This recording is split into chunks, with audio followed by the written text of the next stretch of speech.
좋아요, 구독 누르시면 부자 되실 거예요. 돈 터지는 경제 맛집 서현미의 돈터침이 시작합니다. 오늘은 이효석 HS 아카데미 대표와 함께 경제적 본능을 일깨워 보겠습니다. 안녕하세요, 대표님. 네, 안녕하세요. 반갑습니다. 네. 대표님, 다시 트럼프의 시대가 열렸잖아요. 네. 네, 오늘 오전에 발표가 났어요.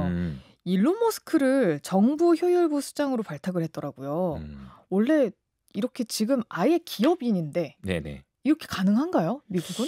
글쎄요, 뭐 이게 사실은 뭐 미국에서는 인사를 뭐 네. 이렇게 그 헤지펀드 출신 혹은 뭐 네. 이렇게 뭐 원래 이제 은행이나 혹은 증권사에서 일을 하던 분들이 또 이제 와서 하고 뭐 회전문 인사다 뭐 이런 비판도 받곤 하는데 네. 글쎄요, 어쨌든 효율성을 추구하는 것이라고 본다면은 뭐 네. 그럴 수 있는 것 같고요. 음.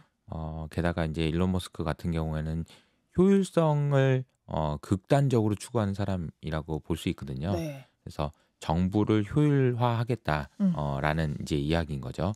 그런데 이제 효율화라는 말이 유연하게 이렇게 뭐 사람들을 해고하고 뭐 이런 이제 표현이라고 할 수 있잖아요. 완전 친기업적. 그렇죠. 이게 기업이 하는 것처럼 네. 이렇게 한다고 볼 수 있는데 제가 이제 생각을 해보면은 2020년 코로나 당시에 네. 또 이제 문제가 생겼잖아요. 그때 당시에 2주 만에 미국에 있는 기업들이 사람을 얼마나 해고했는지 혹시 아세요? 아니요, 몰라요. 어느 정도 했어요? 지금 미국의 인구가 3억이 좀 넘고요. 그리고 일하는 사람이 1억 5천만 명 정도 되거든요. 네. 당시에 2주 만에 네. 해고한 사람이 2,400만 명이었어요. 오. 그러니까 미국의 기업의 문화나 이런 거는 그냥 제가 보기에는 굉장히 유연하다라고 볼 수 있어요. 네. 근데 이제 이 유연하다라는 표현이 좋게 말하니까 유연하다는 거고, 물론 이제 주주 입장에서는 좋은 거죠. 왜냐하면 그 기업이 어쨌든 뭐 비효율을 효율화시켜서 이익이 잘 날 수 있는 구조를 만든다는 거니까. 네. 하지만 노동자의 입장에서는 매우 힘든 일인 그렇죠. 거죠. 네. 네, 그래서 아마도 제 생각에는 이것을 이 결과가 어떤 결과를 초래할 것인지를 예상해 볼 수 있는 그 단서들이 몇 가지가 있는데, 그러니까 일론 머스크가 재작년이었죠. X를 인수합니다. 네. X를 인수하면서 싱크대를 들고 1층에서 로비에 들어가요. 네. 그러면서 한번 생각해봐라. 싱크 해버리겠다. 이런 얘기를 해버리거든요. 네네. 그리고 나서 모든 임원들을 다 자르고요. 거의 절반 정도의 인원이 나가죠. 그때 뭐 메일로도 보내고 아예 그 사이트 접속 자체를 차단해 버리고 막 그랬잖아요. 네. 그러니까 굉장히 뭐라고 해야 되죠? 그냥 그동안 내가 열심히 일했던 거에 비하면 정말 가혹하다 싶을 정도로 굉장히 강도 높은 구조 조정을 했는데요. 네. 그 이번에 일론 머스크가 뭐 정부를 효율화시키겠다라는 이야기를 가지고 또 싱크대를 들고 뭐 백악관으로 갈지 어쩔지는 모르겠으나 그런 뭐 짤도 돌아다니긴 합니다. 네.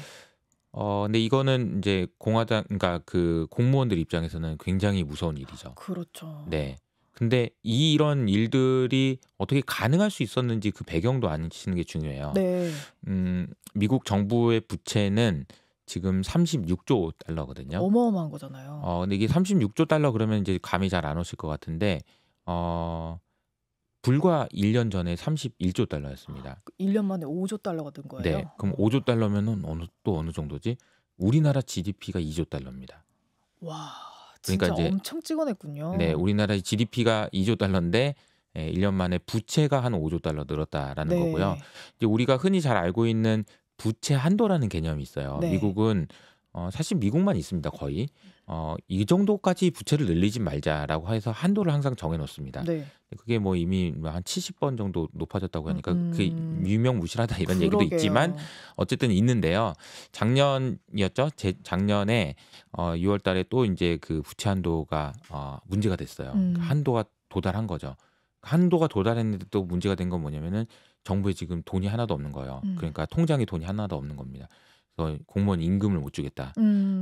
그래서 이거 안 되겠다. 큰일 났다라고 해가지고 부채 한도를 높일까 하다가 그때는 어떻게 했냐면은 그냥 높이고 말고 이런 거 하지 말고 그냥 당분간 부채 한도 이야기를 안 하는 게 어떨까?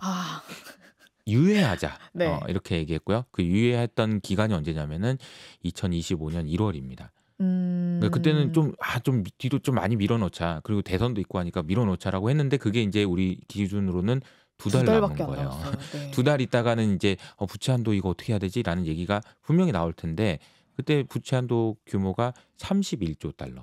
와. 근데 지금 이제 이 벌써 36조 5조, 네, 달러니까요. 5조 이제 달러 너무 들었으니까. 높아져 있는 상황이고 그러면 이제 이 숫자들을 아마 이제 많은 분들이 확인하시면서 그 앵커님도 우와 막 이런 표정을 지으시는데 네. 아마 많은 분들이 그렇게 되겠죠. 야 그러면은 이런 생각을 해볼 수 있죠.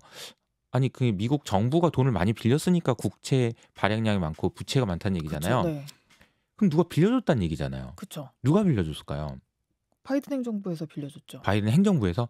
행정부는 빌린 네, 쪽이고 빌리고 누가 누가 빌려줬을까요? 빌려줬을까? 그러니까 그거는 이제 국채를 투자한 사람이라고 볼 수 있거든요. 네. 우리 잘 보시면은 우리나라에서도 미국이 경기 침체 올 것 같아. 그럼 뭐 사야 되지? 미국 국채 사야 돼 그쵸. 그러잖아요. 미국 국채 사야 돼. 그 말이 무슨 말이냐면 미국 정부한테 돈 빌려줘야지라는 말이란 말이죠. 그래서 정말 수많은 사람들이나 은행들이나 이런 데서 돈을 빌려줬단 말이죠. 근데 잠시만 생각해 보니까 이게 가능한 건가? 이 미국 정부 돈을 안 갚진 않겠지만 네. 이렇게 천정부지로 올라가는 부채 문제를 해결할 수 있나? 라는 의심이 들 수 있는 거고요. 네. 그 의심이 들게 되면은 만약에 돈을 안 빌려준다라고 하면은 금리가 더 올라갈 올라가죠. 거고요. 네. 미국의 금리가 어제도 올라가면서 이제 증시에 영향을 받았다고 하는데 미국의 금리가 올라가면 어떻게 될까요? 달러가 강세가 될 거고요. 그쵸. 그럼 어제 우리나라 지금 환율이 지금 1,400원 넘었다고 난리 나는데 오늘 1,410원 넘었다고. 네. 더 약세가 되겠죠. 우리 원화는 더 약세가 되겠죠. 그러면 더 약세가 되면 외국인들 입장에서는 한국 주식 시장에 투자할 때 잠깐만 원화가 이렇게 되는데 내가 뭐하러 코스피를 사지? 매력이 너무 없어요. 매력이 점점 떨어지는 거죠. 그러니까 이런 부분들이 다 연결돼 있다고 보시는 게 맞아요. 그래서 일론 머스크가로부터 시작해서 지금 여기까지 왔는데 일론 머스크가 해야 되는 일 그래도 그렇게라도 해서 뭐라도 해보라고 얘기할 수 있는 배경에는 이런 배경이 있다는 거죠. 부채의 문제를 더 이상 심각하게 하지 않게 만들 수 있고 그리고 이게 더 심각해지지 않을 수 있도록 사람들이 생각하게 만들어야 미국 정부한테 돈을 빌려줄 거고 그렇죠. 그래야 싸게 빌릴 거고 금리가 낮아질 거고 안정화될 네. 거 아니겠습니까? 결국은 이게 다 연결돼 있다라고 보시는 게 맞는 것 같고 네. 그래서 일론 머스크는 아마 아주 강도 높은 구조조정을 할 것 같고요. 그리고 효율화를 추구를 하면서 네. 정부가 써야 되는 지출을 최대한 줄이면서 써야 되는 곳에만 쓰게 되고 뭐 이런 구조로 만들지 않을까 이런 생각을 좀 하고 있습니다. 그러니까 진짜 트럼프가 오늘 이제 임명을 하면서 했던 얘기가 그 얘기였어요.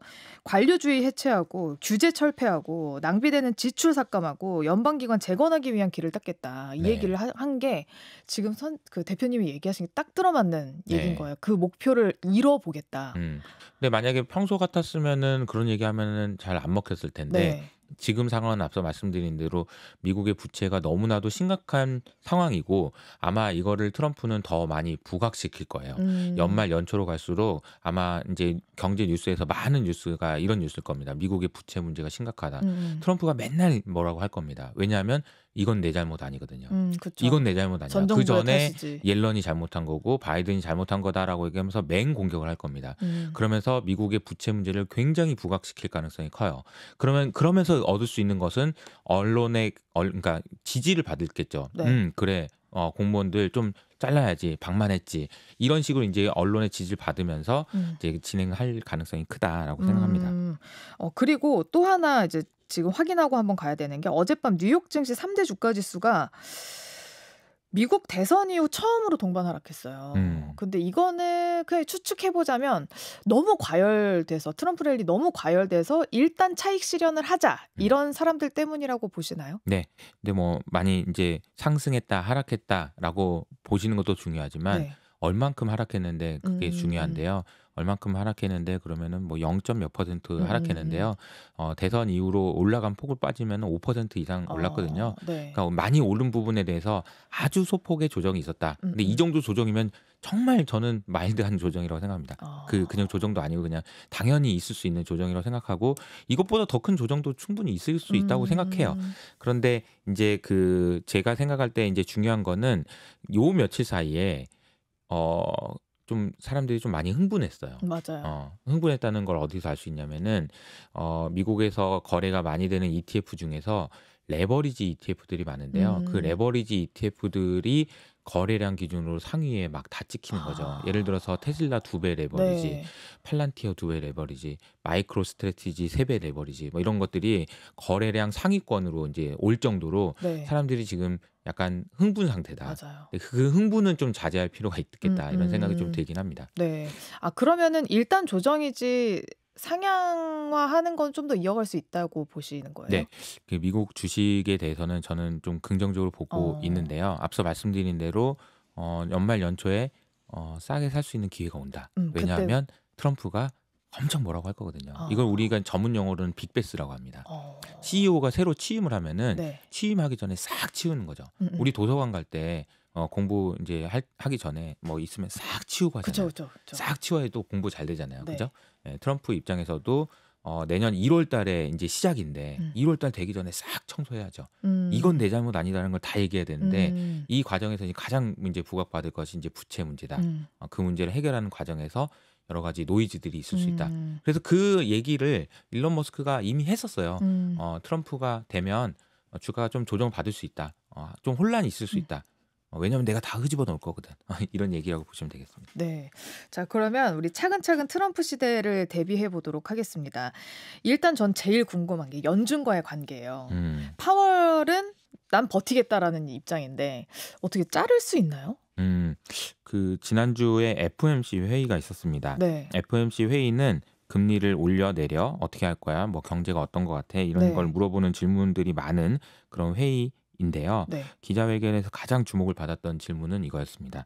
그 트럼프가 자르면 너 어떻게 할 거야? 이 질문이었어요. 그래서 아마 많은 분들이 그 내용을 보셨을 텐데 제가 이제 실시간으로 이제 파월 표정을 봤거든요. 표정이 이렇더라고요. 굉장히 기분 나쁜 표정으로 딱 한마디 하더라고요. 노. 끝나버렸어요. 그러니까 노.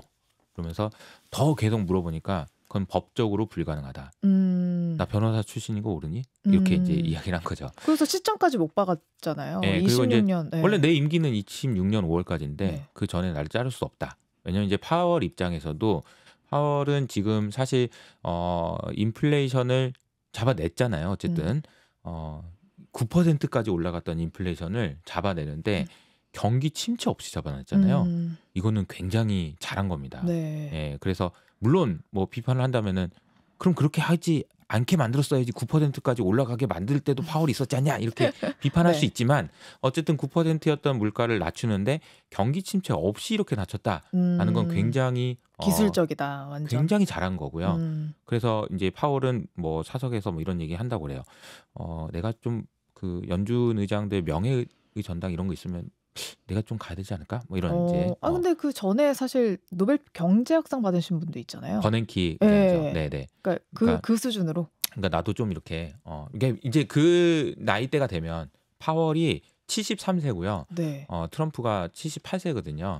그 나이대가 되면 뭐 제가 아직은 모르겠지만 나의 명예 이런 게 중요하지 않을까요? 사람들이 후대에 나를 어떻게 기억해 줄지를 이제 생각을 할 거 아니에요. 그쵸.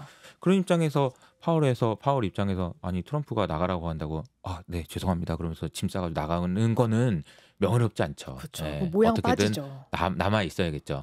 근데 이제 문제는 뭐냐면은 트럼프도 보통 사람은 아니라는 거. 그러니까. 네, 트럼프라는 거.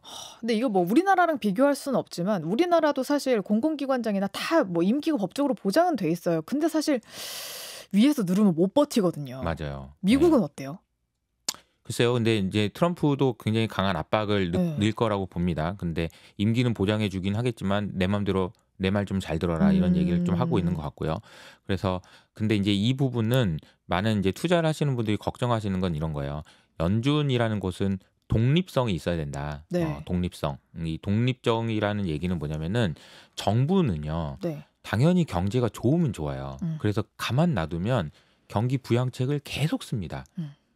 좋은데도 계속 써요. 네. 왜? 나 다음에 또 재선해야 되고 우리 당 잘해야 되고 이러니까 정부를 브레이크 걸어줄 수 있는 누군가가 필요해요. 그럼 누군가가 필요한 때 그 역할을 할 수 있는 거는 연준이라는 거고 네. 그 연준이 그 역할을 하기 위해서 반드시 필요한 건 독립성이에요. 말을 안 들어 먹어야 돼요. 네. 네, 트럼프가 아무리 뭐라고 해도 안 먹어야 돼. 근데 지금 이번에 이제 트럼프가 얘기하는 거는 아니야. 내가 좀 잘할 수 있을 것 같아. 왜요? 그러니까 I'm rich. 난 부자거든. 내가 부자야. 내가 더 경제는 더 잘 알아. 이런 식으로 이제 얘기하고 있다는 거죠. 그래서 이제 이 부분이 이제 어떻게 반영이 될지 그거는 지켜봐야 되는 일인데요. 네. 저는 또 이 부분에서 좀 생각해봐야 되는 게 이런 거라고 생각해요. 그 지금 트럼프가 앞서도 말씀드린 대로 어떻게 공무원 조직을 이렇게 막 할 수 있냐. 네. 왜냐하면 미국 부채가 너무 심각하기 때문이다. 그럼 어떻게 지금 트럼프가 연준에게 이렇게 강압적으로 얘기할 수 있냐라고 생각해 보면 지금 전시 상황이기 때문에 중국과의 지금 상황이 만만치 않기 때문에 라고 이야기할 수 있을 것 같고 네. 그래서 지금 연준도 우리랑 보조를 맞춰서 지금 미국이 더 강하게 나가지 않으면 중국의 그 추격을 따돌릴 수가 없으니 이번에 근데 넘어가잖아? 그럼 우리 진짜 위험해질 수 있다? 그래서 이거 좀 잘 보조를 맞춰가지고 해야 돼. 지금 전시 상황이야. 라는 이제 이야기를 하게 될 가능성이 좀 있다라고 그러니까 봅니다. 대의를 위해 협조해라. 그렇죠. 라고 나올 수 있다. 맞습니다. 근데 이제 연준 가만 안 있습니다. 뭐 토마스 바킨 리치먼드 연방준비은행 총재 뭐 여러분들이 이제 막 공개 발언에 나서기 시작했는데 이런 식으로 하다가 인플레이션 높아지면 우리 금리나 아예 멈출 수 있다. 이렇게 경고를 하기도 했거든요. 근데 이분들도 마지막 발악일까요? 자존심이 세죠. 그냥 알겠습니다 하지 않을 거고요. 갈등이 계속 있을 거라고 생각합니다. 갈등이 계속 있을 거고. 미국은 계속 완화를 하게 될까요? 계속 금리 인하를 인하요? 하게 될까요? 금리 인하에 대해서는 어제도 그렇고 최근에 이제 트럼프가 당선된 이후로 시장의 변화는 뭐냐면은 금리 인하를 우리가 생각했던 것보다는 안 할 수도 있겠다 쪽으로 많이 바뀌고 있습니다. 이유는 일단은 트럼프가 내세우고 있는 정책 중에 가장 중요한 게 관세잖아요. 네. 근데 이 관세는 누가 뭐라고 해도 미국 입장에서는 인플레이션을 높이는 요인으로 작용할 거예요. 맞아요. 어쨌든 중국에서 싸게 들어오는 거에 관세를 매기게 되면 그것을 소비자가 부담하는 부분이 적게 만들기 위해서 누구한테 다른 사람한테 부담시키라고 한다 손치더라도 인플레이션은 올라갑니다. 그러면 인플레이션은 올라갈 수도 있는 거잖아요. 그럼 파월 입장에서 연준 입장에서는 이게 정책을 결정하는 데 있어서 불확실성이에요. 금리를 낮추게 되면 어쨌든 인플레이션이 다시 올라갈 수도 있잖아요. 그쵸. 근데 올라갈 수도 있는데 트럼프가 언제 관세를 어떻게 할지를 모르는 상황에서 금리 인하를 막 해버리면은 문제가 될 수 있다라는 생각이 들어서 최근 들어서 12월에 금리 인하를 할 가능성이 빠르게 낮아지고 있어요. 그래서 원래는 한 80%, 90% 정도의 가능성으로 금리 인하 당연히 하는 거 아니야? 였는데 어제 제가 숫자를 보니까 50%대로 낮아졌어요. 반반. 네, 반반인 거죠, 지금은. 자, 그래서 이제 관세 얘기 있어서 중국 이야기 조금 이따가 해보고 저는 이제 우리나라 얘기 먼저 좀 해보고 싶어요. 어디로 튈지 모르는 인물이어서 트럼프가 집권을 하면 우리나라에 어떤 영향을 미칠까. 근데 첫 번째로 이번에 미친 영향은 일단 우리 원달러. 그러니까 달러가 너무 강세인 상황인 거고 또 하나는 우리 윤석열 대통령이랑 전화를 했을 때 나왔던 게 이제 우리나라의 조선주 얘기였단 말이에요. 그쵸. 어떤 분야에 트럼프가 어떤 영향을 끼칠까 지금 다들 보고 계시는데 뭐 크게 잡아서 어떤 영향 미칠 거라고 생각하세요? 좋진 않죠. 네, 좋진 않고 이게 이제 저도 어떤 정도의 수준으로 말을 해야 되는지가 고민될 정도로 좋지 않습니다. 네, 얼마나 안 좋다고 얘기해야 되지? 이렇게 생각할 안 그래도 정도로. 제가 이제 대표님 영상이나 이런 걸 막 찾아보면 요즘에 계속 진짜 안 좋은데 제가 얘기는 해야겠습니다. 네. 이렇게 얘기하시더라고요. 그러니까 그 이제 정도로 안 좋아요? 그러니까 이제 한국의 상황 자체가 이제 약간 좀 어려운 상황이 된 이유가 여러 가지가 있는데요. 일단 기본적으로 삼성전자가 좀 어렵습니다. 이게 삼성전자가 어렵다라는 것이 좀 심각하게 받아들일 필요가 있어요. 삼성전자가 우리나라에서 차지하는 비중이 워낙 크기 때문에. 네. 근데 이제 많은 전문가들이 걱정하는 거는 삼성전자가 노키아처럼 될까 봐 걱정하는 거거든요. 그러니까 노키아처럼 된다라는 거는 그 전에 사실은 스마트폰이 나오기 전에 노키아의 제국이었잖아요. 그렇죠. 그런데 저도 썼었어요. 네, 근데 그게 없어졌었잖아요. 네. 근데 그 없어지는 과정에서 노키아가 어떻게 되는지 생각해 보면 너무 생각하기도 싫죠. 처참한 네. 결말이었죠. 근데 사실 그 과정에서 삼성도 위기가 있었지만 스마트폰으로 넘어오는 과정에서 잘 대응해서 지금까지 온 거거든요. 근데 지금은 AI로 넘어가는 과정에서 네. 삼성전자가 살아남을 수 있느냐 이게 굉장히 큰 걱정거리인 거죠. 그래서 이거는 트럼프가 아니어도 엄청 걱정이에요. 근데 이제 문제는 그래서 내년에 경기가 좋지 않을 겁니다. 수출 경기가 좋기가 어려워요. 일단 기본적으로 그게 깔려 있는 네. 상황이어서 어제 이제 KDI에서 발표한 전망을 보면 네. 올해 전망치를 2.5%에서 2.2%로 낮추고 더 낮아졌어. 내년 전망치를 2%로 낮췄는데요. 제가 충격을 받은 거는 물가 전망치를 1.6%로 잡았다는 거예요. 물가 상승률을 1.6%로 잡았다는 거는 어떤 의미가 있냐면은 이건 사실상 디플레이션을 걱정해야 되는 수준이라고 본 겁니다. 네.